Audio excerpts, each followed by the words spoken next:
자, 이제 요한복음 1장부터 우리가 또 이제는 히브리어가 아니고 헬라어 원어로 우리가 좀 공부를 해보겠습니다. 먼저 우리 본문 말씀을 한번 같이 읽어볼 텐데 여러분들은 잘 안 보이죠? 잘 보여요? 컴퓨터 있으신 분들은 컴퓨터로 보시면 돼요. 그래서 우리가 또 제가 한 절 읽고 여러분도 한 절 읽고 이렇게 교독을 한번 해보겠습니다. 태초에 말씀이 계시니라. 이 말씀이 하나님과 함께 계셨으니 이 말씀은 곧 하나님이시니라. 그가 태초에 하나님과 함께 계셨고 만물이 그로 말미암아 지은 바 되었으니 지은 것이 하나도 그가 없이는 된 것이 없느니라. 그 안에 생명이 있었으니 이 생명은 사람들의 빛이라. 빛이 어두움에 빛이 돼 어두움이 깨닫지 못하더라. 하나님께로서 보내심을 받은 사람이 났으니 이름은 요한이라. 저가 증거하러 왔으니 곧 빛에 대하여 증거하고 모든 사람으로 자기를 인하여 믿게 하려 함이라. 그는 이 빛이 아니요 이 빛에 대하여 증거하러 온 자라.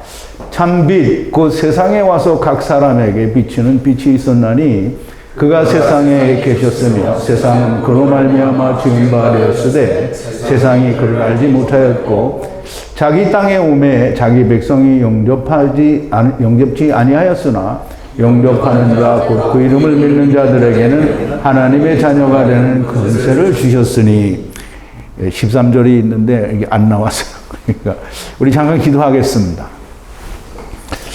거룩하신 여호와 아버지 하나님, 감사와 찬송과 영광을 돌립니다.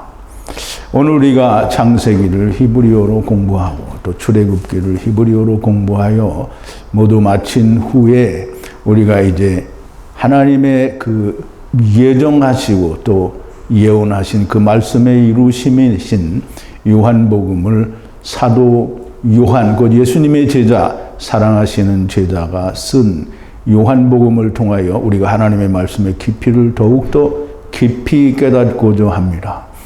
우리가 창세기 또 출애굽기를 공부할 때도 하나님께서 친히 성령으로 저희들에게 감동하여 주셔서 하나님의 참 진리의 말씀을 우리가 깊이 깨닫고 야다할 수 있는 큰 은혜를 주셨습니다. 오늘 이제 요한복음을 우리가 공부할 때도 예수님께서 제자들과 함께 하신 것처럼 또 성령님께서 함께 하신 것처럼 저희들에게도 함께 하여 주셔서 하나님의 참 진리의 말씀이 우리의 영혼 깊은 곳에 온전히 야다되어지는 역사가 있게 하여 주시옵소서. 예수님의 이름으로 기도하옵나이다. 아멘. 자, 이제 요한복음 1장부터 우리가 공부를 하는데요. 우선 이제 우리가 요한복음을 공부하기 전에 먼저 우리가 꼭 좀 마음에 깊이 새겨야 될 문제들이 좀 있어서 말씀을 드리는데요. 신약 성경은 헬라어로 기록이 되어 있으나 히브리어 구약 성경의 이루심입니다. 즉 다시 말하면 하나님께서 이슈의 언어, 곧 하나님의 언어로 예언하신 말씀이 이루어진 것을 제자들이 또는 사도 바울이 헬라어로 기록을 한 것입니다. 그러므로 우리가 이 구약적인 배경과 또는 히브리어적인 사고가 없이는 이 헬라어로 기록이 되어 있다고 하더라도 하나님의 말씀을 바르게 이해할 수가 없습니다. 그래서 히브리어로 기록된 구약이고 또 이루어진 것을 헬라어, 좀 다시 말하면 구약은 예언의 말씀이 히브리어로 기록이 되어 있고 이루어진 것은 헬라어로 기록이 되어 있는데요. 우리가 이 이루어진 사실을 우리가 기록하신 대로 우리가 잘 이해하려고 하면 조금 전에 말씀을 드린 대로 구약적 혹은 그 율법에 대하여 또는 히브리인들의 사고를 이해하지 못하면 그러면 해석하는데 큰 문제가 생깁니다. 그래서 그 히브리어적인 사고나 이런 어떤 그 배경을 이해를 못하고 해석을 하는 것은 결단코 불가하다라고 그렇게 말씀을 드리고 싶습니다. 헬라어로 기록이 되어 있기 때문에 그리스의 신화가 첨가되는 것은 절대 불가한 일입니다.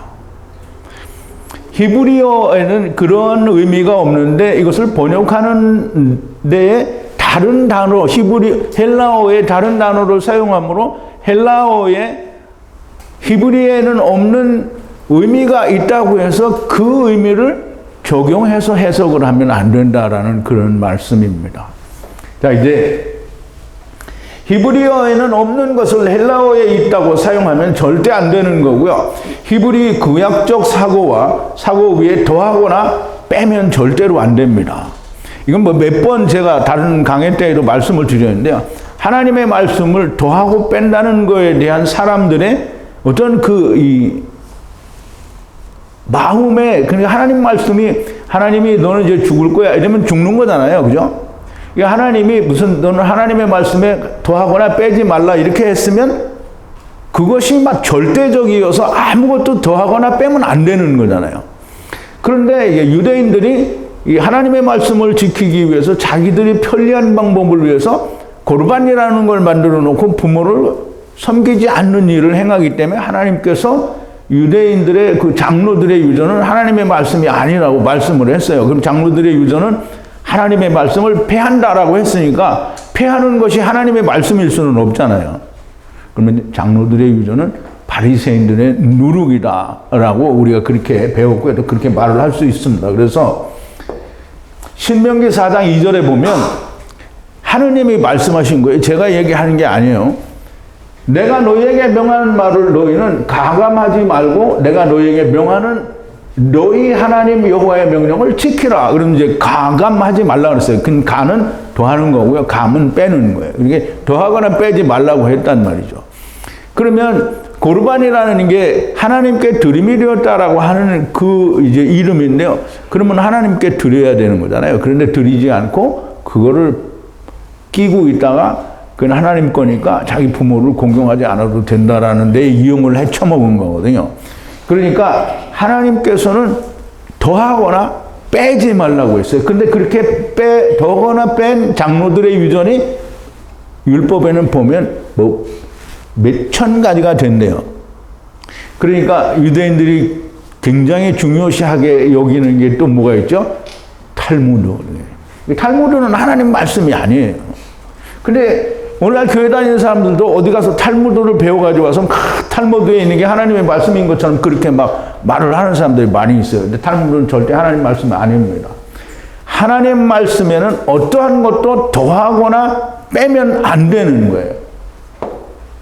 자, 이제 우리가 계시록에도 보면 하느님이 이 예언의 말씀에, 그러니까 계시록만 예언의 말씀이다 이렇게 생각하는데 성경이 곧 예언의 말씀입니다.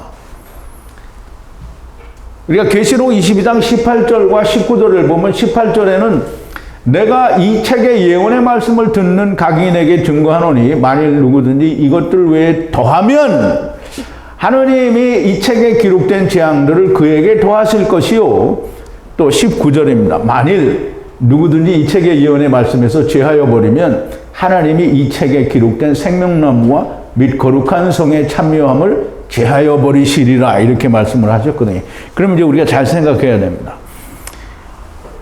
사람들이 지금 하나님이 구약에는 신명기에 나와 있으니까 구약에서도 말씀을 하셨고요. 계시록에서도 말씀을 하셨으니 구약이나 신약이나 즉 예언이나 이루어지심에도 너무나 명백하게 하나님의 말씀을 더하거나 빼면 안 되는 겁니다.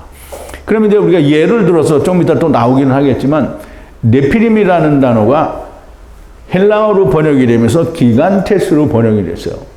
그럼 이제 헬라어는 네피림이라는 말은 떨어진 자라는 뜻이에요. 그럼 어디서 떨어졌든지 떨어진 자거든요. 그런데 이거를 거인족이라고 번역을 했어요. 누가? 헬라어로. 누가 번역을 했어요? 사람들이 번역을 했어요. 그럼 하나님이 그러면 너네는 이걸 기간테스 거인족으로 번역해라 이렇게 알려주셨을까요? 아니 하나님이 더하거나 빼지 말라고 하시는 하나님이 그렇게 번역을 해라 이렇게 했으면 말이 안 되는 거잖아요. 이 기간테스는 뭐냐면 그리스 신화에 보면 하늘의 어떤 신과 땅의 여신이 이제 같이 혼인을 해서 뭐 결합을 해서 낳은 족속이 거인족이에요. 근데 그게 사실은 신화에 나오는 얘기지 실제로 존재하는 게 아니잖아요. 그런데 그걸 복수로 쓰니까 가이아라는 거인이 복수로 쓰여지니까 기간테스로 된 거예요. 그러면 너무나 명백하게 네피림이라는 이 단어가 기간테스로 번역이 됐으니까 더해진 거예요, 빼진 거예요? 더해진 거예요. 동시에 뺀 거예요. 기간테스라는 걸 더하고 동시에 네피림이라는 걸 빼버린 거잖아요. 그러니까 가감을 다 해버린 거예요. 근데 이걸 뭐 수십 가지가 있지만 우선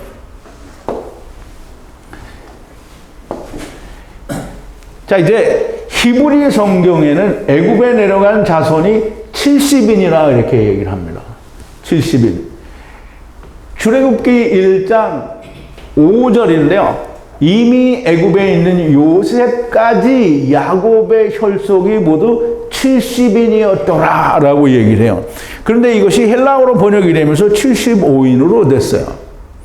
그런데 이제 사람들이 헬라어로 번역이 75인으로 됐으니까 무조건 틀린 거예요. 제가 말씀을 드린 적이 있어요. 이 사람들이 뭐 손자니 뭐니 이런 걸 다 합쳐서 억지로 75인을 만들었다 이렇게 생겼는데 그 말이 아니고요.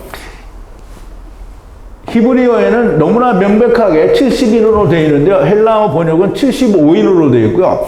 근데 우리 신약에 보면 스테반 집사가 사도행전에서 75인을 불렀다라고 그렇게 기록을 했는데요. 그 말은 우리가 지난번에 제가 설명을 드렸는데 번역이, 그러니까 해석이 잘못된 거예요. 요셉이 보내어 그 부친 야곱과 온 친족 일흔을 다섯으로 청하였더니 이렇게 이해를 해야 되는 거예요. 자, 이제 무슨 말인지 이해 가요? 요셉이 그들의 그러니까 푸시케를 70을 다섯으로 불렀다는 거예요. 다섯은 펜테라고 해서요. 이 히브리어에는 호메시인데 다섯은 은혜를 말해요. 즉 다시 말하면 은혜는 다른 말로 뭐라고 하냐면 율법을 말하는 거죠. 우리 마태복음 14장 17절에 보면 오병이어의 기적이 나오는데요. 오병이어는 떡 5개를 말하는데 이 다섯이 그러니까 펜테가 떡 5개를 말해요. 그래서 성경에서 신약에서는 항상 다섯은 율법을 말하고요. 다섯은 이스라엘을 말하는 거예요. 그래서 하나님이 이 야곱과 그 혈족들을 부를 때에 우리가 이제 우선 보자고요. 창세기에 보면 요셉이 애굽에서 모든 준비를 끝내고 자기 아버지와 형제들을 부를 때 1절이죠. 요셉이 그 청지기에게 명하여 가로되 양식을 각인의 자루에 실을 수 있을 만큼 채우고 각인의 돈을 그 자루에 넣고 이제 요셉이 보내는 것 위에 보내준 율법을 다시 집어넣어서 보내는 거예요. 또 내 잔, 곧 은잔을 그 소년의 자루에 아구에 놓고 그 양식과 돈도 함께 넣으라 하며 그가 요셉의 명대로 하고 그래서 요셉이 그 아버지와 형제들을 부를 때 요셉이 보내는 말씀과 그리고 그들이 보내온 율법을 다 다시 넣어서 보내는 거예요. 그럼 이제 8절에 보면 8절에 보면 우리 자루에 이게 이제 들통이 났죠. 그래가지고 이제 요셉이 잡아왔단 말이에요. 우리 자루에 있던 돈도 우리가 가나안 땅에서부터 당신에게로 가져왔거늘 우리가 어찌 당신의 주인의 집에서 은금을 도적질하리까. 이게 은금은 금은 재화, 그러니까 보물들을 말하는 게 아니고요. 하나님의, 물론 물리적으로는 그 금과 은이겠죠. 그런데 이 금과 은은 요셉이 자루 암타하트에 넣어서 보내는 거잖아요. 그러면 너무나 명백하게 요셉은 율법으로 형제들과 아버지를 애굽으로 불렀어요. 그러니까 너무나 명백하게 율법과 복음으로 부른 것이지 75인을 부른 게 아니라 70인을 율법으로 불렀다라는 말이 됩니다. 네필, 조금 전에 말씀을 드린 대로 떨어진 자를 거인족, 기간테스로 번역한 것도 역시 더한 거고요. 그 다음에 백향목나무의 진은 고피르트라고 하는데요. 창세기 19장 24절에 보면 너무나 명백하게 고피르트라고 되어 있는데요. 사전에는 너무나 명백하게, 물론 이제 다른 사전에 가면 아예 그 조항을 빼버려요. 근데 이 이 토베스트에 나오는 사전에 보면 본래의 의미는 백향목 나무의 진이다라고 설명을 해놓고 유추적으로 유황이라고 번역을 할 수 있다는 거예요. 근데 왜 유추를 해? 하나님의 말씀은 그냥 백향목 나무의 진이라는 그런 설명이 있으면 그냥 백향목 나무의 진이라고 해야지, 이게 헬라어 70인용으로 번역이 될 때 유황으로 번역을 해버리니까 나중에 사전에 첨가가 된 거예요. 유추적으로 유황이라고 할 수 있다는 거예요. 절대 안 됩니다. 여기에 보면 고피르트인데요. 여기는 유황이라고 번역이 되어 있어요. 유황은 데이온입니다. 데이온. 백향목 나무의 진이 아니에요. 유황은 절대로 있어서는 안 될 번역을 한 거예요. 이게 더한 거예요. 더함과 동시에 뭐가 빠졌어요? 고피르트가 날아간 거죠. 그게 가감이 동시에 일어난 거예요. 자, 이제 우리가 성경에 보면, 여러분 성경에 우주라는 번역이 있을 것 같아요? 없을 것 같아요? 있어요. 어디에 있어요? 사도행전에 있죠. 이게 사도행전에도 우주라고 번역을 한 데는 우리말밖에 없어요. 영어에서도 world라고 번역을 했어요. 그럼 이제 영어에서는 우주라고 번역을 하려면 뭐라고 해야 돼요? universe라고 해야 되죠. 그런데 물론 다른 번역본은 내가 본 게 없고요. 킹제임스 봤죠, NIV 봤죠, ESV 봤죠. 거긴 다 봤어요. 근데 다 월드로 번역을 했어요. 우리나라만 어떻게 했어요? 우주라고 번역을 한 거예요. 그러니까 이 번역이 잘 됐어요? 잘못됐어요? 잘못된 거예요. 무조건 잘못된 거예요. 그러니까 우리는 생각할 때, 성경에 우주라고 돼 있다. 그러니까 번역된 하나님의 말씀이 하나님의 말씀이다. 이렇게 말해버리면 벌써 여기가 틀린 거예요. 그러면 성경에 그러니까 코스모스예요. 우주라는 말이 헬라어로 유니버스도 아니고요. 코스모스예요. 코스모스. 성경에 코스모스라는 단어가 신약에 187번이 나와요. 근데 영어에는 단 한 번도 유니버스라고 번역을 한 적이 없고요. 우리말 번역에만 우주라고 번역을 했어요. 그러면 187번 중에 한 번을 우주라고 번역했어요. 이건 오류죠. 잘못된 거예요. 무조건 잘못된 거예요. 그러니까 번역 성경을 가지고 사람들이 하나님이 우주 만물을 창조하시다. 완전 이제 가감했으니까 어떻게 해요? 저주받아야 될 말을 그 입을 열어서 막 떠들고 있는 거예요. 자, 이제 우리가 성경에 보면 창세기 1장 14절에서 17절에 보면 하나님이 가라사대 하늘의 궁창에 광명이 있어 주야를 나누게 하라. 또 그 광명으로 하여 징조와 사시와 일자와 연한을 이루라. 그 광명이 하늘의 궁창에 있어 땅에 빛이라 하시고, 하느님이 두 큰 광명을 만드사 큰 광명으로 낮을 주관하게 하시고 작은 광명으로 밤을 주관하게 하시며, 또 별들을 어디에 만들었어요? 궁창 하늘을 샤마임에 만들었단 말이에요. 그러니까 이게 우리가 생각해봐요. 그러니까 잘 생각해야 됩니다. 성경은 해와 달과 별이 하늘 궁창에 있다고 하는데, 사람들은 막 자기들의 생각을 엮어서 하늘이 여기 하늘도 있고 우주 하늘도 있고, 우주 하늘은 없어요. 성경이 존재하지 않는 거예요. 성경이 말하는 거를 믿지 않는 사람들이 어떻게 하나님의 말씀을 논할 수 있겠느냐고요. 근데 이제 우리가 보세요. 제가 오늘 아침에도 보면서 하나님의 말씀을 가감하지 말라라는 주제로 설교를 한 분들이 얼마나 있나 봤는데요. 역시 찾아보니까 유튜브에 많아요. 되게 많아요. 그런데 전부 하나님의 말씀을 가감하지 말라 이렇게 했으면 하나님의 말씀 히브리어에서 가감하지 말아야 된다라고 해야 될 거 아니에요. 전부 번역된 성경을 놓고 가감하지 말라는 거예요. 그러면 이미 가감이 된 성경을 놓고 더하거나 빼지 말라고 하면, 더하지도 않고 빼지도 않으면 이미 가감이 된 성경을 가지고 얘기하는 거잖아요. 그러니까 참 보고 너무 어이가 없더라고요. 어이가 없어도 어떻게 그렇게 그런 사람. 자, 히브리어 원어 성경에 더하거나 빼면 저주를 받는 것이고요. 이건 내 얘기가 아니고요. 하나님이 하시는 말씀입니다. 그러면 이 세상 신학자들이 다 틀렸냐? 그러면 이렇게 말하면 다 사람들이 입이 벙어리가 돼 말을 못해요. 근데 왜 말을 못해? 그러면 신학자들이 얼마나 많아요? 많죠. 그러면 신학자들이 많기 때문에 하나님이 틀렸냐? 우리가 이렇게 반문할 수 있죠. 그럼 하나님이 틀렸어요? 신학자가 틀렸어요? 그런데 신학자들이 다, 근데 보세요. 무슨 신학자들이 다 틀렸다라는 말이냐? 라고 물으면 이 무슨 멍청한 소리를 하는가? 쪽수로 밀어서 하나님을 틀렸다고 하려는 것인가? 그럼 하나님이 틀린 거예요? 아니면 신학자가 틀린 거예요? 신학자가 당연히 틀린 거예요.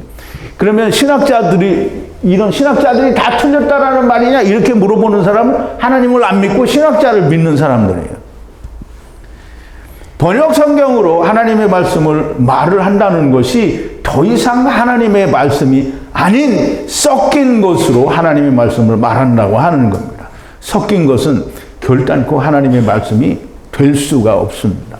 그럼 이제 우리 민수기에서도 보면 이스라엘 백성들이 다 나와서 가나안 땅을 향해 가는데 민수기 11장인가 보면 그 중에 섞여 사는 무리가 불평을 해요. 뭐라고 불평해요? 왜 우리는 고기를 못 먹냐? 우리가 애굽에 있을 때는 뭐도 먹고 외도 먹고 부추도 먹고 참외도 먹고 이게 고기를 잘 먹었다는 거예요. 누가 불평을 해요? 섞여 사는 거예요. 그래서 섞인 것은 무조건 안 되는 거예요. 자, 이제 우리가 이 하나님의 말씀 사도 요한이 바라본 창세기 1장의 창조의 의미는 어떤 것인가 우리가 좀 잘 이해를 해야 됩니다. 저는 이거 준비를 하면서 너무 큰 은혜를 받았어요. 제가 받은 것만큼 여러분들도 받게 되기를 바랍니다. 태초에 이제 헬라어에는 이 정관사가 되게 많이 나와요. 근데 정관사도 이게 오자 하나 붙은 거 이게 호고요. 또 이제 변형이 돼서 텐 이런 굉장히 많이 나와요. 근데 어쨌든 다 정관사예요. 그래서 그 말씀이 있었다. 그리고 그 말씀이 그 하나님과 함께 있었다라고 하는데요. 우리가 있었다라는 말은 이제 조금 우리가 잘 이해를 해야 돼요. 있었다라는 말은 영어로 하면 was예요. 뭐뭐였었다 혹은 뭐뭐이다라는 그런 뜻인데요. 물론 이제 꼭 그렇지만 않은데요. 그리고 그 말씀이 하나님이시니라 라고 했어요. 그래서 우리가 좀 잘 이해를 해야 됩니다. 태초라는 말은 히브리어로는 우리 창세기 1장에 보면 뭐라 그랬어요? In the beginning 그래서 뭐라 그랬어요? 베레시트라고 그랬잖아요. 그럼 태초라는 말은 히브리어로 베레시트라는 말인데요. 시간의 시작을 말해요. 그러면 이제 본래 하나님의 나라는 영원한 세계거든요. 그럼 영원의 세계에는 시간이 없어요. 근데 그 시간이라고 하는 걸 하느님이 만드시는데 그 시간을 어디에 만드냐면 하느님의 나라 안에 만들어요. 이제 우리가 이 말을 제가 드리면 저 목사는 완전히 이단이다. 이제 목자라고도 안 하죠. 목사라고 얘기를 할 테죠. 근데 나는 목사 아니고요. 목자입니다. 목자. 분명히 이렇게 말을 하면 하나님의 나라 안에 우리가 하나님이 물질 세계를 만들었어요. 이렇게 얘기하면 이제 이단 된 거예요. 우리는 벌써 이단이니까 어쨌든 자 이제 그 영원의 세계 하나님의 나라 안에 시간의 시작 곧 물질 세계를 창조하셨어요. 그거를 이제 히브리어로는 바라라고 하는 거예요. 바라. 그러면 바라라는 말은 집들이 분리되었어요. 누가 하나님과 함께 분리됐다라는 거예요. 분리됐다라는 말은 레시는 200인데요. 말씀을 가지고 분리가 된 걸 말하는 거예요. 그래서 바라 창조하시는 그 때를 태초라고 하는 거예요. 그래서 이제 하나님이 성령으로 모든 걸 하나님의 나라에서 하나님이 간섭을 하시려고 하면 안 되니까 하나님이 성령으로 엘샤다이 하나님이 간섭을 안 하시게 차단을 한 거예요. 근데 성령님만 오시면 안 되니까 말씀이 함께 오니까 그 말씀이 뭐냐면 그 말씀이 태홈이에요. 자, 이제 우리가 잘 보자고요.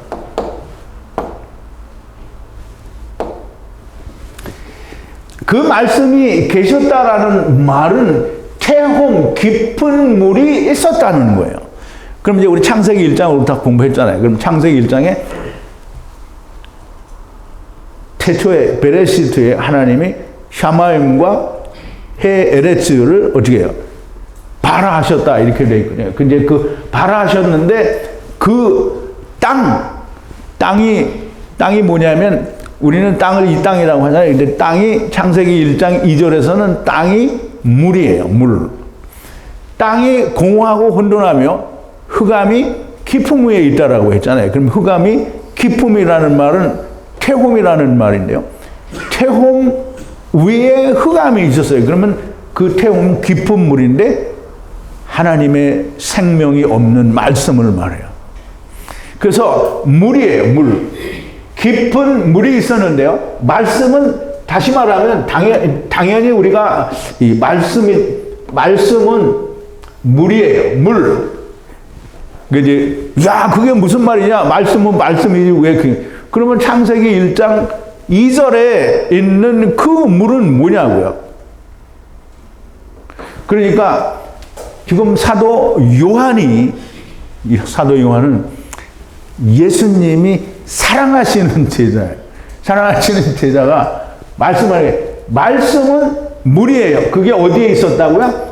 하나님과 함께 있었다는 거예요. 태초에 말씀이 계셨다라는 말은 이 창세기 1장 2절에 태홈 깊은 물이 있었다라는 거예요. 그래서 그 물이 말씀이고 그 말씀이 곧 하나님과 함께 있었다라는 말인데요. 이 함께라는 말은 이제 헬라어로 프로스라고 하는데요. 정확하게 프로스는 앞에라는 의미를 가지고 있는데요. 사실상은 이 히브리어의 그 무엇 안에 무엇을 향하여라는 그런 의미가 있어요. 그래서 오히려 그 n이라는 단어를 썼으면 더 좋았을 것 같은데 그러면 내가 관여할 일은 아니고 사도 요한이 그렇게 썼어요. 그래서 구약의 알과 같은 의미를 가지고 있어서 그러므로 이 말씀이 물인데요. 그 물은 하나님 안에 있었다는 거예요. 그러면 물이신 말씀이 하나님을 떠난 적이 없으셔요. 그리고 그 물이 하나님이시라는 말씀인데요. 우리가 조금 이해를 하려고 하면 그림을 조금 보겠습니다.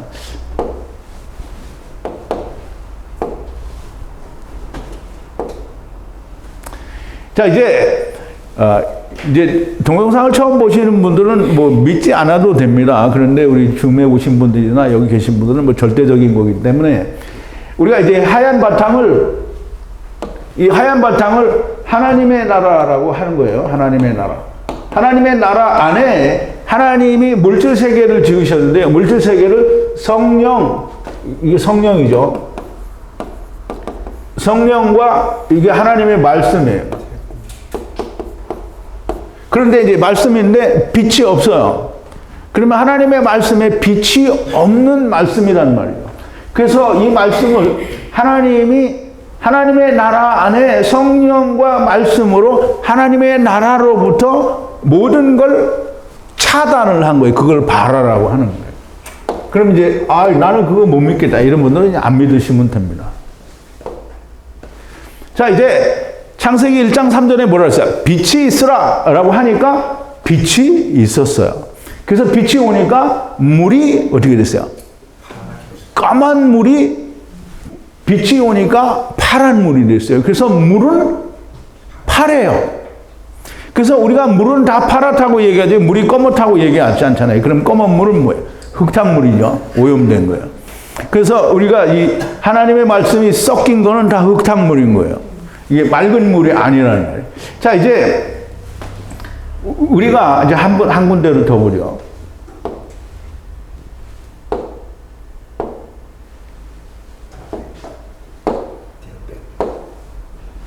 왜 또 갑자기 안 가, 이놈이? 다 잘 됐는데. 됐다. 자, 이제. 다시 한번 보이지 않는 세계, 곧 영의 세계, 하나님의 나라는 이제 하얀 바탕이고요. 그러니까 하나님의 나라는 무한대인데 이렇게 칠판 안에 담아놓으니까 뭐 하나님의 나라가 이 쥐똥만하다 이렇게 생각하면 안 됩니다. 그럼 이제 하나님이 지으신 세상이 요만하겠어요? 이 세상은 우리가 비행기를 타고 저 끝까지 한 번에 갈 수가 없는 그 길이에요. 그래서 이 대륙을, 이게 세상을 이쪽 끝에서 저쪽까지 갈 수 있는 비행기도 없어요. 갈 수 있는 능력이 없는 거예요. 그만큼 멀고 길어요. 그게 물덩어리였었단 말이에요. 근데 이제 우리가 지구가 이렇게 둥거니까 그러면 그 사람들이 말하는 거예요. 우리는 안 둥그런데 사람들이 말하는 둥그니까 지구를 여기에서 이렇게 가면 여기서 여기 가는 것보다 훨씬 가깝잖아요. 그러니까 여기로 가면 되는데 전부 비행기가 일로 갔다가 이렇게 와요. 그럼 왜 그러냐고요. 왜 그런지는 여러분들이 생각해 보기를 바랍니다. 그래서 하나님이 성령과 물, 이게 물을 하나님이 어떻게 했어요? 궁창을 만드시죠. 그래서 이 궁창이 이렇게 이제 회색으로 거기 흰 바탕으로 이렇게 표현을 했는데요. 여기가 궁창이고요. 이걸 샤마임이라고 하는 겁니다. 그래서 하나님이 해와 달과 별들을 궁창에 두었다라고 했지 여기에 두었다, 하나님의 나라에 두었다고 안 그랬어요. 그러면 이제 그럼 과학자들이 다 틀렸냐? 그러면 과학자들하고 같이 사세요. 자, 이제 우리가 잘 생각해야 됩니다. 제가 이제 넘어가기 전에 하나 좀 말씀을 드리는데요. 이게 시간이 굉장히 많이 지났는데 잘라서 쉬었다가 할까? 자, 이제 여러분들이 뭘 마음에 계획을 했어요. 근데 이제 그 계획을 누구랑 같이 모여서 야, 이렇게 하자 저렇게 하자 이렇게 계획한 게 아니고 자기 혼자 나 이렇게 하리라 하고 계획을 했어요. 그럼 이제 그걸 하는데 혼자서 그럼 이건 이렇게 하자 이렇게 하고 자기가 혼자 자기에게 말할까요? 그렇게 해요, 안 해요? 할 수 있어요? 그럼 이제 내가 나 혼자 야, 이걸 이렇게 하자. 그리고 나무를 자른다 그러면 야, 나무를 자르자. 이렇게 하고 나무를 막 와서 잘라요? 그렇게 할 수 있어요? 근데 이제 보세요. 하느님은 지금 하느님 혼자잖아요. 하느님이 혼자예요. 그럼 혼자서 하는데 하느님이 혼자서 자기 혼자 야, 나 이렇게 하자. 그리고 야, 토바 나와라. 이렇게 하자. 이러고 자기가 혼자 말을 해요? 우리가 목사들이 되게 이해가 잘 안 되는 게 하나님이 말씀으로 뭘 창조하셨다 이렇게 하니까 하나님이 다 소리를 내서 뭐 별 나와라 뚝딱 뭐 해 나와라 뚝딱 이렇게 한 줄 알아요. 하느님의 생각에 있는 예정과 하나님의 작정을 물속에서 꺼내는데 우리가 보라고 이렇게 하자라는 말을 하신 것이지 하나님이 실제로 무슨 말을 해서 한 게 아니에요. 그러니까 우리가 물에 의해서 모든 게 창조되었다라는 말을 이해할 수 있어야 돼요. 하나님의 말씀은 소리가 먼저가 아니고 물이 먼저예요. 그래서 반드시 그거가 잘 이해가 돼야 돼요. 자, 이제 말씀이 계셨다라는 말은 소리가 계셨다는 것이 아니라 물이 계셨다라는 거예요. 그래서 말씀으로 발하셨다라는 말이지 이 소리가 발하셨다라는 말은 소리가 아니라 물로 발하셨다라는 거예요. 그러므로 사도 요한이 바라보는 창세기 1장에 하나님의 창조는 물에 의해서 모든 것이 창조되었다라는 말을 하고 싶은 거예요. 근데 우리는 여전히 지금도 하나님이 무슨 소리를 내서 빛이 있어라 하니까 빛이 있었고 뭐 해와 달과 별들아 있어라 그래서 있었고 근데 그 빛이 있으라는 말을 하나님의 마음에 생각한 것이지 그것이 속으로 소리로 나온 게 아니란 말이죠. 그러면 궁창을 위의 물과 아래 물로 나누게 하리라 이렇게 하는 것은 하나님의 생각이지 그걸 말로 해서 그럼 하나님의 언어를 말을 하는데 들어올 사람이 없잖아요. 누가 들어야 돼요? 물이 들어야 돼요? 물도 하나님인데 물한테 들으라고.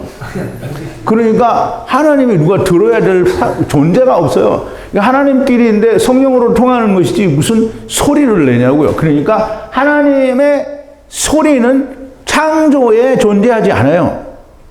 그러므로 물에 의해서 모든 게 창조되었다라는 말은 다른 말로 나중에 우리에게 하실 때 말씀으로 창조되었다라는 말은 그 말씀이 물이라는 거예요. 그래서 우리가 구약을 배울 때도 말씀은 다 물로 표현이 되잖아요.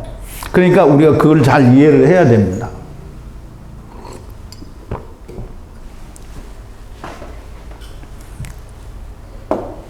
자, 2절인데요. 그가 태초 안에 그 하나님 안에 있었다라고 했는데요. 그는 하나님이시고 동시에 물이에요. 그럼 이제 우리가 물이 하나님이다 이렇게 하니까 이해가 잘 안 되잖아요. 그럼 말씀이 하나님이다 이렇게 하면 이해가 되잖아요. 그러니까 물이 하나님인 거예요. 물이 하나님이에요. 그러면 성령 안에 있고 또 빛이 있어요. 그러면 빛이 하나님이지. 빛은 그러면 뭐예요? 빛은 무슨 거지 깡깽이에요? 성령님도 하나님이고 물도 하나님인데 거기에 빛이 오셨어요. 그럼 성령 하나님과 말씀 하나님이 그 물이잖아요.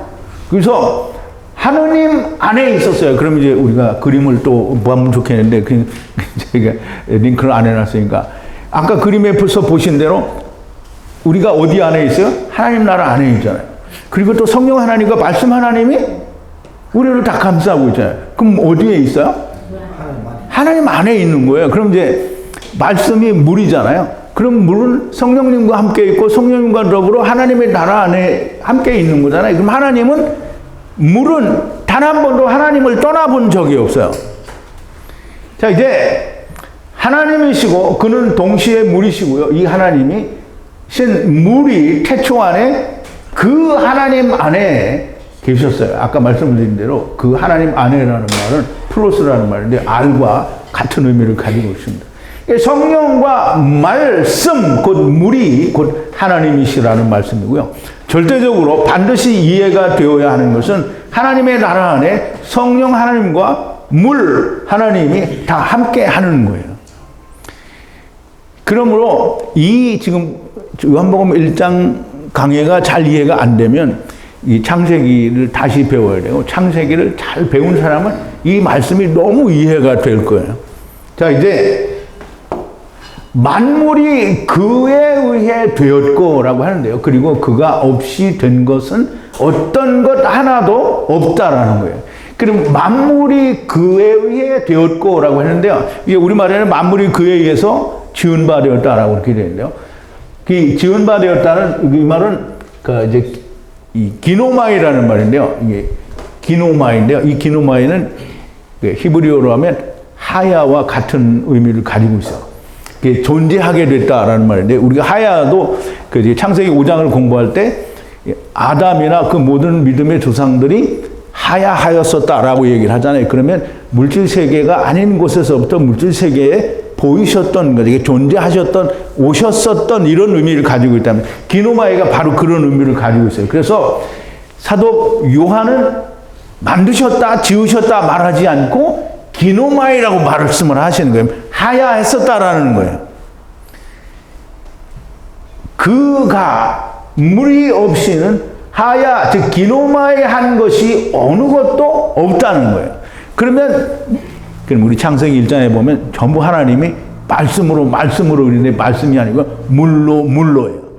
다 물에서 나온 거예요. 씨 맺는 채소, 묻도, 나무도 모두 다 물에서 나온 거예요. 그러니까 물이 아니고는 창조, 즉 발화된, 하야된, 기노마이 된 것이 아무것도 없다라는 말이에요. 그러니까 그가 없이는 되어진 것이 아무것도 없다라는데 사람들은 그가 없이 된 게 왜 없냐, 우주도 있는데 뭐 이렇게 말을 할 거 아니에요. 그죠? 결단코 그렇지는 않고요. 전부 하나님이 물 가운데서 다 창조하신 거고 말씀 가운데서 창조하신 거예요. 말 소리에 의해서 발화되었다는 것이 아니라 물에 의해서 발화된 거예요. 자, 이제 4절인데요. 그의 안에 생명이 있었고 그리고 그 생명은 그 빛이었다. 그 사람들에게. 그럼 이제 우리말 번역에는 참 빛이 있었으니 그 빛은 사람들의 생명이라 이렇게 번역이 되죠. 이제 그의 안에는 뭐예요? 물 안에 생명이 있었고 생명이 있었는데 그 생명이 뭐냐면 그 생명은 그 빛이라 누구들에게 사람들에게 비춰야 하는 그 빛이 생명이라는 거예요. 그러면 우리가 하나님께서 큰 광명으로 작은 광명으로 보여주시는 별들로 보여주시는 다 그 빛은 하나님의 말씀을 나타내는 거예요. 그럼 별빛도 빛을 얘기하는 거고요. 달빛도 빛을 얘기하는 거고요. 해의 빛도 빛을 얘기하는 거예요. 그러므로 별빛을 통해서는 우리가 그 별들이 나라는 것을 이해를 해야 되고, 이 달은 그것이 곧 어머니 율법이라는 걸 이해를 해야 되고, 해는 하나님이라는 걸 이해를 해야 되는 거예요. 그래서 그의 물 안에 생명이 있었고, 그리고 그 생명은 그 사람들에게 빛이라. 어두움인 물에 빛이 하야하심으로 물은 모든 만물의 근원이 된 거예요. 그러면 이제 보세요. 생명이신 예수 그리스도는 물, 말씀 속에 빛이에요. 이 빛이 사람들에게 생명인 거고요. 말씀은 소리가 먼저가 아니라 물이 먼저입니다. 그래서 이제 또 보세요. 5절인데요. 그리고 그 빛이 그 어두움 안에 보이네. 그리고 그 어두움이 그것을 잡지 못하더라 그랬어요. 그럼 이제 어두움이 깨닫지 못하더라 이렇게 했으니까 이제 참 이해가 쉽게 안 오는 건데요. 깨닫지 못하더라가 아니라 이 잡지라는 말은 라카흐예요. 라카흐. 근데 그 앞에 뭐가 붙었냐면 카탈라하크인데요. 라카흐인데요. 라하크가 아니라 라카흐. 카탈라하크인데요. 라카흐 참 이게 자꾸 발음이 되지. 이게 카타는 그것으로 관하여 혹은 그것을 이런 의미를 가지고 있어요. 람바노는 라카흐인데요. 그러면 우리가 취해야 된다라는 말인데요. 취해야 될 거를 잡지 못하더라는 거예요. 그럼 그걸 우리말로 어두움이 깨닫지 못하더라 이렇게 했으니까 이해는 쉬운데요. 본질적인 의미를 우리가 알 수가 없는 거예요. 그래서 그리고 그 빛이 그 어두움 안에 비추되, 그러니까 어두움에 비추되 이 말은 어두움 안에 비쳤다라는 말로 이해를 하는 게 훨씬 좋아요. 왜냐하면 태초부터 세상은 흑암이잖아요. 그런데 그 흑암에 뭐가 있어? 빛이 온 거잖아요. 그래서 그 빛은 흑암 가운데서 이렇게 돌아다니는 거지, 빛이 비춤으로 세상이 다 환해진 게 아니거든요. 그래서 세상은 해가 비치는 그 구역만 환해요. 그래서 그게 이렇게 돌아가는 거예요. 그래서 돌아갈 때 지구가 막 시속 몇십만 마일로 이렇게 돌아가는 게 아니고요. 해가 이렇게 가니까 돌아가는 그 지역만 낮이고 지나간 자리는 저녁이고 밤이 되는 거예요. 자, 이제 람바노 취하지 못하더라. 사실 사람들의 생명은 성경에 기록만 있는 것이 아니라 세상에 존재해요. 그런데도 몰라요. 그럼 이제 세상에 존재한다라는 말을 조금 전에도 말씀드렸지만 하나님이 물에 의해서 다 창조하셨잖아요. 그러면 모든 것이 다 물로 되어 있다라는 말이고요. 이 물로 되어 있다라는 말은 성경이, 근데 그 사람이 성경을 보고 알았는지 그건 잘 모르겠는데, 이 성경은 몰라요. 이게 기원전 한 6세기경에 살던 테레스라는 사람이 있는데요. 이 사람은 만물의 근원은 물이라고 이제 얘기를 했어요. 그럼 이제 세상 사람도 아는데 교회 다니는 사람들은 다 모르는 거예요. 교회 다니는 사람은 몰라도 돼요. 근데 목사들은 알아야 되거든요. 물이 만물의 근원이다. 근데 그렇지 않다라는 거죠. 자, 이제 보세요. 하나님이 물로 모든 것을 지으셨다라는 말은 이 세상이 다 하나님의 말씀이 그 세상 지으신 안에 하나님의 말씀이 들었다는 거예요. 그래서 사도 바울이 그걸 뭐라고 얘기를 하냐면 로마서 1장 20절에 창세로부터 그의 보이지 아니하는 것들 곧 그의 영원하신 능력과 신성이 그 만드신 만물에 분명히 보여 알게 되나니 그러므로 저희가 핑계치 못할지니라. 이게 사도 바울은 이게 우리는 이제 창세기 1장의 그 창조가 이 사도 요한이 바라보는 것 같은 물에 의한 거다라는 건 몰랐잖아요. 바울은 아는 거예요. 왜 알아요? 형국에 갔다 왔잖아요. 그러니까 만물이 하나님, 그러니까 우리가 지어진 모든 거에 다 하나님의 말씀이 있어요. 그러니까 우리가 텔레비에 무슨 하나님의 말씀이 있냐? 다 있어요. 몰라서 그런 거지 다 있는 거예요. 그러니까 우리는 그걸 다 모른다는 거예요. 그럼 텔레비에 하나님의 말씀이 있는 걸 찾으라. 그럼 텔레비에서 누가 하나님의 말씀을 말하니까 거기 하나님, 그게 아니라 그 물질 자체에 하나님의 뜻이 들어있다는 거예요.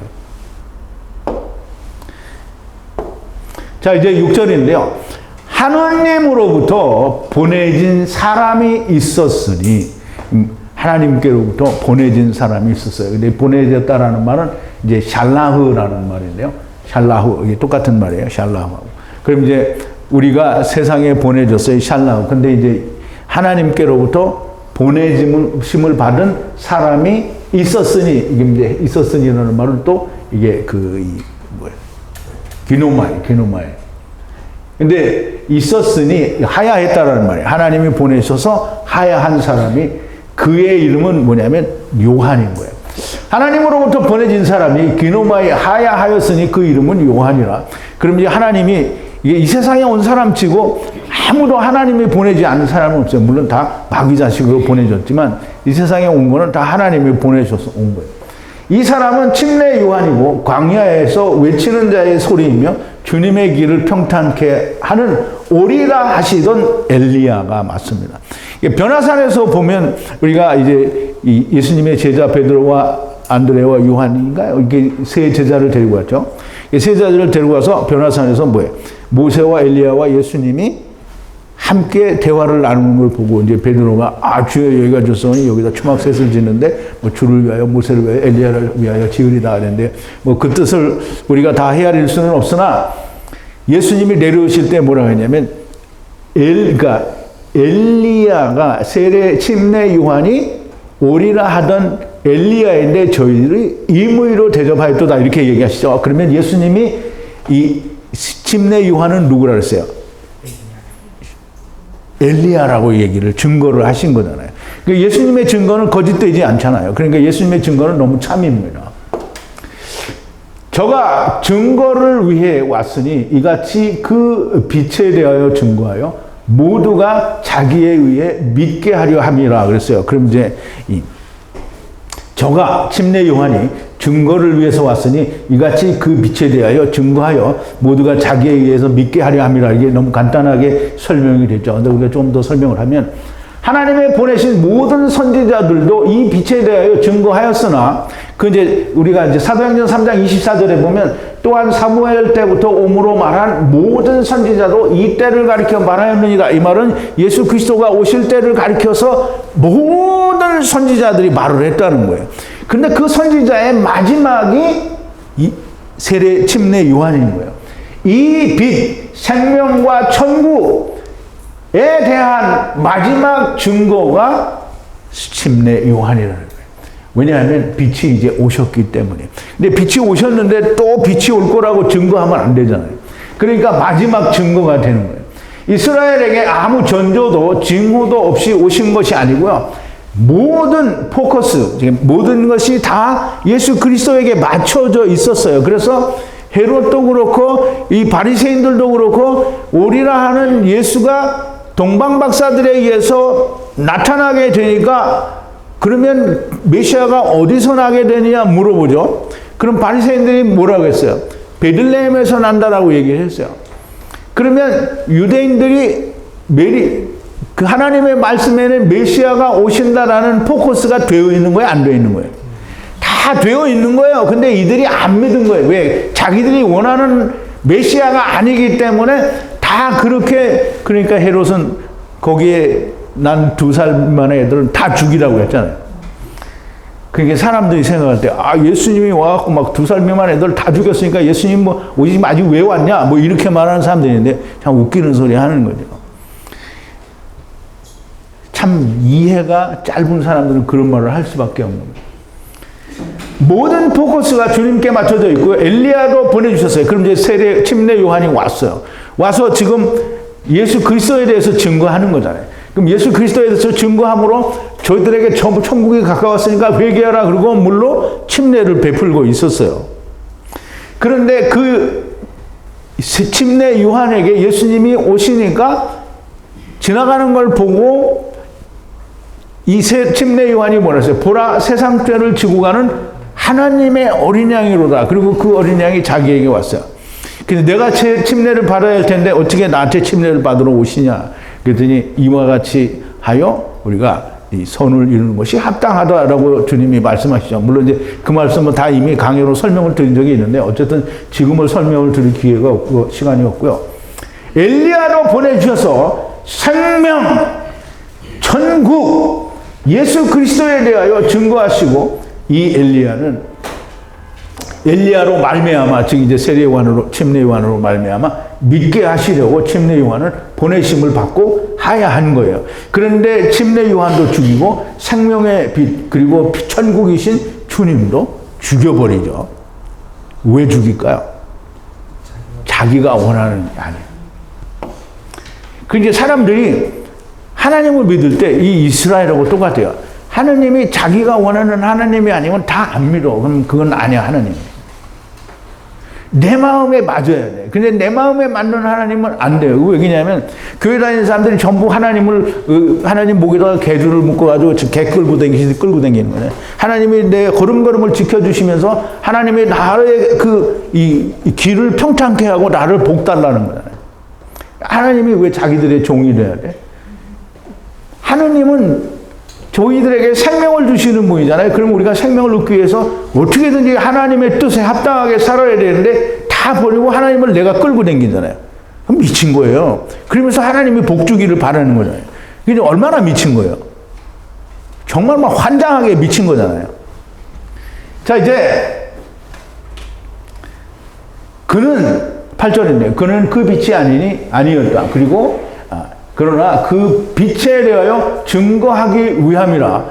그는 침례 요한은 그 빛이 아니고 그러나 그 빛에 대하여 증거하기 위함이라. 그럼 이제 우리가 증거라는 말은 구약에서 우리 출애굽기 다 배웠잖아요. 증거가 뭐 어디 있어요? 네? 어디에요, 지금? 증거가 어디 있냐고요? 예? 크게 얘기를 해야죠. 아니, 우리가 구약에서 지금 창세기 출애굽기에서 배웠잖아요. 증거가 어디 있냐고요. 궤잖아요, 궤. 밤나무 궤. 증거가 모세가 하나님께로부터 시내산에서 받아가지고 돌판에 기록을 했잖아요. 그럼 그 두 증거가 어디에 있어요? 궤 안에 있다는 거예요, 궤 안에. 그러면 이 증거 궤 위에 무엇이 있는가? 케루브들과 하나님의 임재, 곧 빛. 하나님의 임재, 곧 빛이에요. 침례 요한은 증거 궤 안에 증거의 마지막이 되는 거예요. 그럼 이제 이 증거는 뭐냐면 세례 요한이 증거하라고 했다니까 이 예수님이 우리의 구주다 이렇게 증거하는 게 아니에요. 지금 성경에 있는 대로 하나님이 말씀하신 예언하신 오리라 하시던 그 빛이요 하나님의 속죄소 안에 있는 임재요 케루브와 케루브 안에 있는 그 하나님의 임재가 지금 오셨다라는 증거를 하는 거예요. 그런데 유대인들은 아무것도 모르죠. 그게 왜 모를까요? 근데 사람들이 궁금해하게 생각하잖아요. 왜 모를까? 유대인들은 히브리어 하나님이 주신 언어로 다 배우고 했는데 왜 모를까? 모르는 이유는 단 한 가지예요. 자기 눈을 가지고 땅을 보니까 그래요. 자기 눈을 가지고 땅을 본다는 말은 다른 말로 말하면 뭐냐면 성령이 없다는 거예요.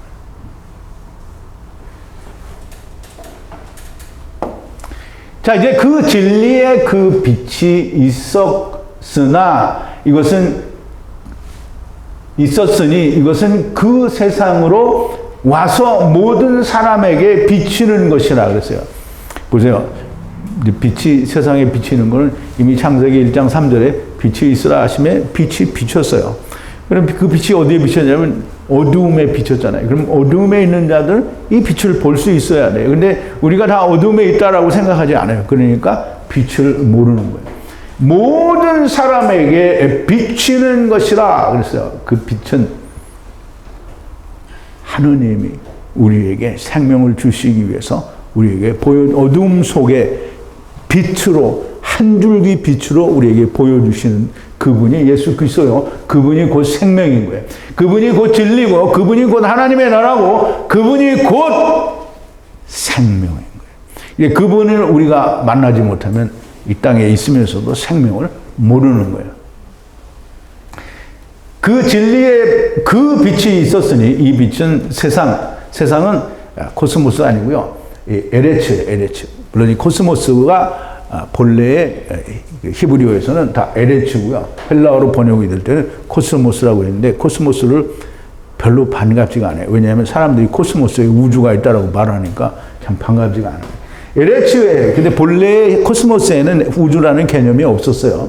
에레츠에 오셔서 모든 사람에게 비추는 빛이라. 사실 물리적으로 물과 빛이 없으면 만물은 다 말라 죽어요. 그럼 이제 우리가 이제 햇빛이 없는 곳에서 사람이 오래 살아요. 그러면 어떻게 돼요? 사람이 누렇게 뜨죠. 누렇게 뜨고, 그러면 이제 물도 없어요. 사람이 물 없으면 어떻게 돼요?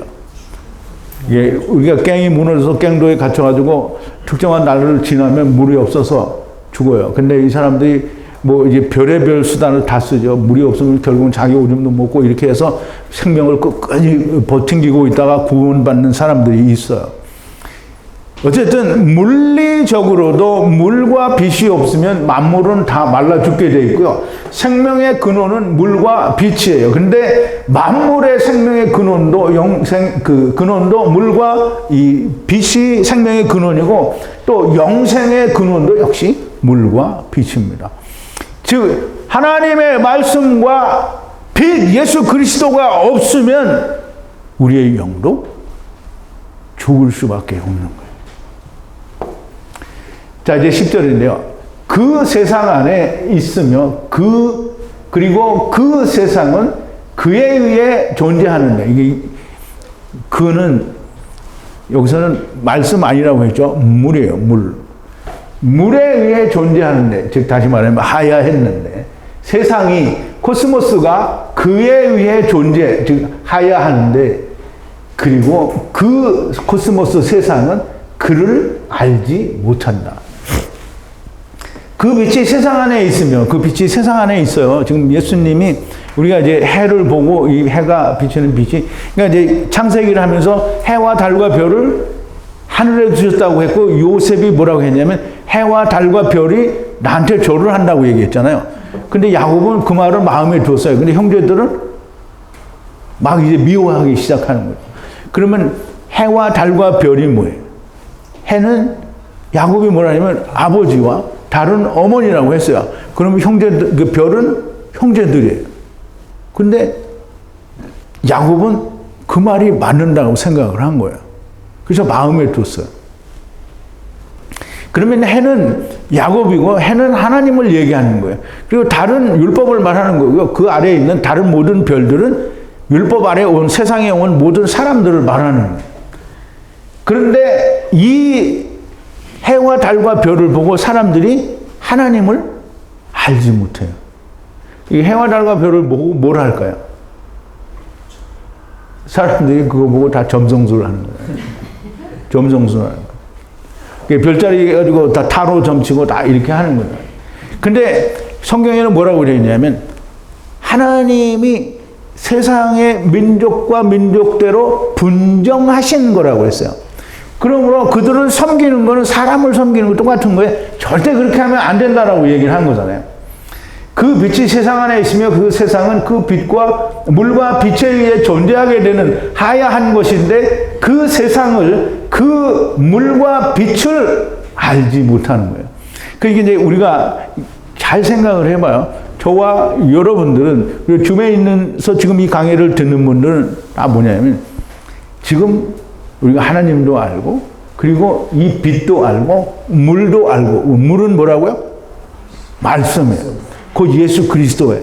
말씀, 물, 빛도 예수 그리스도고요. 말씀도 곧 예수 그리스도를 말하는 거예요. 이게 말씀으로 모든 것이 지어졌는데 사람들은 몰라요. 그러니까 우리는 이제 알아요. 그런데 세상의 모든 사람들이 물이 만물의 근원이다 이렇게 말하면 전부 뭐라 그래요? 근데 테레스라는 사람한테 그 새끼는 이단이야 이 말은 안 하는데 우리한테는 저 인간은 이단이다 이렇게 얘기를 한다는 말이에요. 이 말은 정말 엄청난 의미를 가진 것인데 사람들은 몰라요. 물에 의해 만물이 발화되었다는 말을 하나님의 품속에 있는 독생하신 하나님이 나타나셨다라는 말로 이제 다음에 가면 이제 18절에 그렇게 이제 요한이 설명을 하는데요. 물에 의해 만물이 발화되었다는 말을 하나님의 품속에 있는 독생하신 하나님이 나타나셨다. 이렇게 우리말에는 나타나셨다라고 번역이 되는데요. 이게 겐노마인가? 이 발음이 잘 안 되네. 이게 이 헬라어로는 서술하다 혹은 기록하다라는 뜻이에요. 근데 그 우리말에는 뭐로 이제 히브리어에는 뭐로 되냐면 우리말이 아니라 히브리어에는 사파르로 돼요. 사파르. 물론 이제 사파르에서 세페르도 나오고 뭐 이렇게 다른 말들이 나오는데 사파르라는 말은 기록하듯이라는 말이에요. 기록하다. 그래서 전에 우리가 말씀을 드린 적이 있죠. 모세의 장인 이드로에게 말할 때 사페를 했다라고 했어요. 그 말은 뭐냐면 책에 쓰듯이 자세히 설명을 했다라는 말이에요. 그럼 이제 하나님의 품 속에, 이 말은 이제 다음 시간에도 또 하게 될 텐데요. 품 속에, 지금 하나님의 품이에요. 하나님의 품. 그러면 그 하나님의 품은 어디냐고요? 그럼 이제 우리가 잘 이해하는데, 이게 신학들이 말할 때 성부 하나님과 성자 하나님과 성령 하나님은 하나다 그러는데 그 하나가 뭔지를 잘 모르는 거예요. 그러면 하나님 안에 있는 하나님의 뜻, 그럼 하나님은 하나님이기 때문에 그 뜻이 따로 나올 수 있어요. 그래서 하나님의 그 뜻이 밖으로 나온 게 독생하신 하나님이에요. 그러면 그 독생하신 하나님이 뭐라고요? 여기서는 이제 요한복음에서 우리가 배울 때 전부 예수 그리스도로 배우는데 사실은 물이에요, 물. 그래서 그 독생하신 하나님이 나타나셨다, 이 말은 쓰셨다는 거예요. 그러면 물로 세상에 하나님의 말씀을 쓴 거예요. 그러면 이 세상에 있는 모든 만물이 다 하나님의 말씀, 물에 의해서 지음을 받았고, 그것은 다 그냥 물같이 없어질 것들이라도 다 그것은 하나님의 말씀을 말하고 있고요. 오직 하나님이 넣어주신 영이 있는 자들만 부활을 하게 되고 나머지는 다 다시 물이 되는 거예요. 자, 이제 히브리어로 기록하다와 같은 말씀이고요. 물에 의해 창조, 발화되었다라는 말씀은 하나님께서 물로 세상을 기록하셨다라는 거예요. 그러므로 이게 우리가 잘 이해를 해야 돼. 사도 요한이 이야기하는 이 요한복음에서의 창조, 즉 창세기 1장에 나타나는 하나님의 창조의 말씀은 정말 엄청나게 깊은 의미를 가지고 있는 거예요. 하나님이 물로 세상을 쓰신 것이지 세상을 창조, 우리가 생각하는 크리에이션을 한 게 아니라는 거예요. 그러니까 사도 베드로도 얘기하잖아요. 땅이 묻이 물로 말미암아 성립된 것을 저희가 불어 잊으려 함이라는 거죠. 그럼 그거 알아야 된다는 얘기잖아요. 그러면 이제 독생하신 하나님이 기록하셨다라는 말씀은 온 세상의 모든 만물이 예수 그리스도를 말씀하고 계신다라는 것이고요. 아까 로마서에서 우리가 봤잖아요. 창조 때부터 하나님의 거룩하신 신성과 모든 것들이 다 만물에 들어있다는 거예요. 그러므로 저희가 핑계치 못할지니라. 그러므로 우리는 사실 예수 안, 즉 물 안에 있는 것이고요. 그래서 우리가 죽을 때는 어떻게 물에 빠져 죽는 거라고 얘기했잖아요. 그 물에 빠져 죽는 거는 뭐 예수 안에서 죽는 거예요. 예수 안에서 죽었는데 모르니까 어떻게 해요? 배워야 되죠. 그러므로 궁창을 샤마임이라고 하시는 것이고요. 이 속에서 살면서 우리가 예수님을, 하나님을 모른다는 거예요. 이게 참, 사도 요한은 정말 엄청난 얘기를 요한복음 1장에서 하는 거예요. 우리가 하나님이 지으신 그 물 속에 살면서 하나님을 모른다라고 말을 하는 거라는 거예요. 이게 우리는 이스라엘 아니니까 우리는 상관없다. 이렇게 말할 수 있는데요. 그렇지가 않아요. 우리 조금 이따 또 나올 텐데요. 우리가 이 물 속에 예수 안에 살면서 예수를 모른다고 하는 거예요. 자, 그의 것에 왔으나, 그럼 이제 이 정관사라고 그랬죠. 그럼 여기는 타라고 읽는데 이게 호예요, 호. 정관사라는 말. 그의 것에 왔으나, 그럼 이제 그의 것이 뭐예요? 물에 의해서 지어진 세상에 왔으나는 역시 또 이건 이제 좀 다른데요. 니키노모이하고 좀 다른데요. 왔으나, 그리고 그의 것이 그를 영접하지 않았다. 여기는 이게 람바노인데, 여기도 또 람바노인데, 파람바노인데요. 이 영접하지 않았다는 말은 라카흐하지 않았다는 말이에요. 그래서 람바노는 라카흐하고 같은 단어다라고 이해를 하시면 돼요. 그럼 이제 영접하지 않았다. 이제 그의 것에 왔으나 그의 것이 그를 영접하지 않았다. 우리는 자기 땅에 곧 이스라엘이 왔으나 이스라엘이 주님을 영접하지 않았다라고 그렇게 배웠고 우리는 다 그렇게 이해를 했어요. 그런데 사도 요한이 이야기하는 헬라어 원문에는 뭐라고 했냐면 그의 것에 왔으나 그의 것이 그를 영접하지 않았다. 그러면 여기 이스라엘이라고 썼어요? 유대인이라고 썼어요? 그의 것은 이 세상의 모든 것이 그의 것이에요. 그러면 우리가 분명히 얘기하는데 레아가 낳은 4아들과 6아들은 큰 이스라엘, 작은 이스라엘 말하기 너무 맞는 거고요. 작은 이스라엘도 모르고 큰 이스라엘도 모른다는 얘기를 사도 요한은 묶어서 한꺼번에 얘기하는 거예요. 그러므로 우리가 주님이 지으신 세상에 주님이 오셨으나 영접하지 않았다니까 이 말씀에서 이방인도 자유로울 수가 없는 거예요. 아, 우리는 유대인 아니니까 절대 괜찮지가 않고요. 자, 이게 저는 이걸 준비하면서 너무 이게 창세기의 얘기 설명하신 그 설명들이 너무 깊이 와닿는 거예요, 이게. 자, 이제 12절인데, 그런데 그를 영접하는 만큼 하나님의 자녀가 되는 권세를 그들에게 주시니 그는 그의 이름을 그 믿음으로 라고 되어 있는데요. 보세요. 그를 영접하는 만큼, 이게 만큼이 굉장히 중요한데요.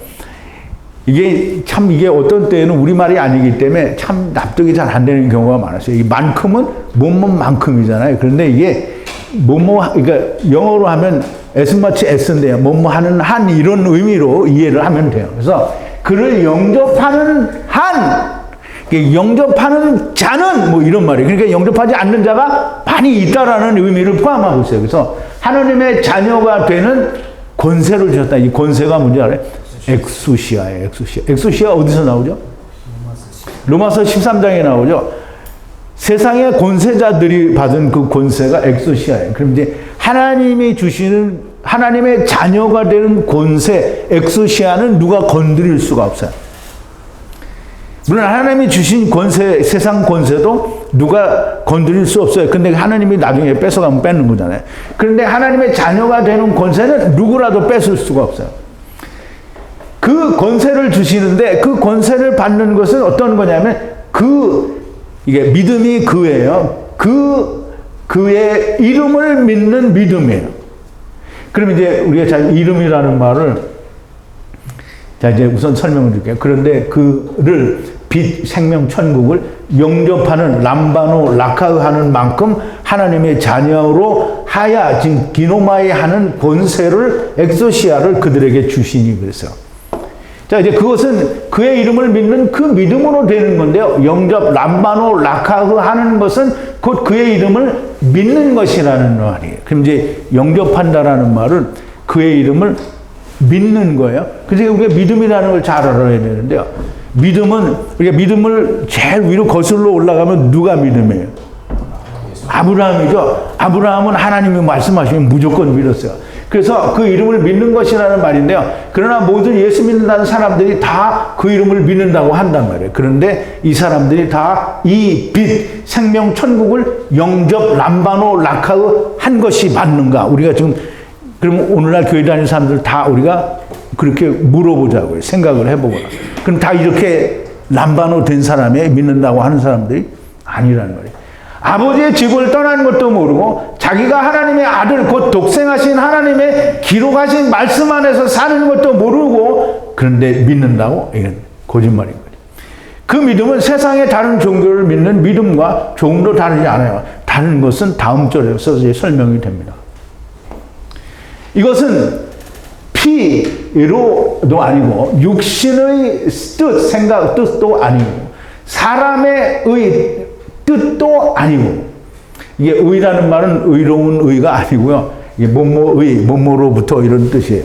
그래서 육신으로부터 오는 그리고 사람의 이성으로부터 오는 그런 뜻도 아니고 오직 하나님의 뜻이 아니고요. 하나님의 뜻이면 좋은데요.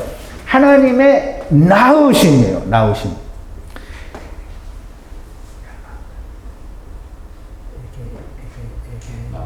이제 겟노마온가 그런데 이게 나으심은 이게 히브리 말로는 얄라드예요. 얄라드. 그럼 이제 우리가 사람이 사람을 낳는 거하고 하나님이 낳는 거하고 차이가 있어요. 사람은 사람을 낳아요. 그럼 하나님은 누구를 낳아요? 아니 영을 맞아요. 근데 그러니까 우리가 사람이 사람을 낳으면 사람의 아들이잖아요. 하나님의 아들을 낳았어요. 그럼 하나님의 아들을 낳았으면 하나님의 뭐예요?